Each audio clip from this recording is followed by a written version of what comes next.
Problems at the bottom of the NRL ladder just continue to grow with each passing week. The Knights and the Titans falling again over the weekend. Of course, the Knights falling to the Canterbury Bulldogs at home and the Titans doing the same, but to the Canberra Raiders, where they let in 36 points. And while other clubs at the bottom of the table have turned things around, particularly the Canterbury Bulldogs, you have to applaud what they've been able to do.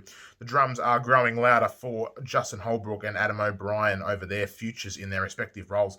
Both coaches have been given, the full support of the board, the absolute worst thing a coach can be given.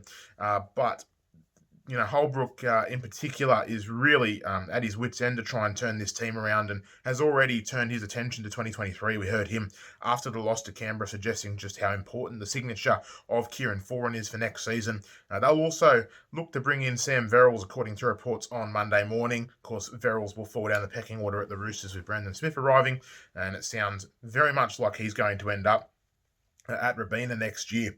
But the Titans, that loss to the Raiders, they let in 36 points, as I said, really poor defensive effort. They've only won 3 games all year. And Holbrook, for a team that came into this year with really finals intentions and made the finals last year, Holbrook made a lot of big calls on his spine, sending out a really inexperienced group, and they haven't been able to put it together. So Holbrook's under a lot of pressure because these are his calls that have ultimately failed to pay off.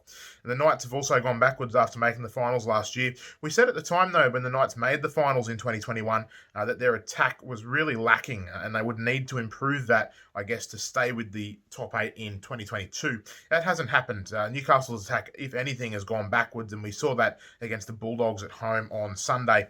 Adam O'Brien basically suggesting after the game that he has the experience to turn this team around, but it's going to take time. Given they made the finals last year and their defence was actually okay, it's gone backwards, and I'm not sure O'Brien's comments hold a lot of merit just given where Newcastle have fallen down. They haven't improved in any areas, but they have certainly gone backwards in others, and that's a really telltale sign that the dressing room is not really wanting to play for the coach all that much, and I think O'Brien is in a lot of trouble holding on to his position moving forward. The Knights are a very proud club, and while they've given O'Brien some support from a board level, we all know that doesn't really mean anything.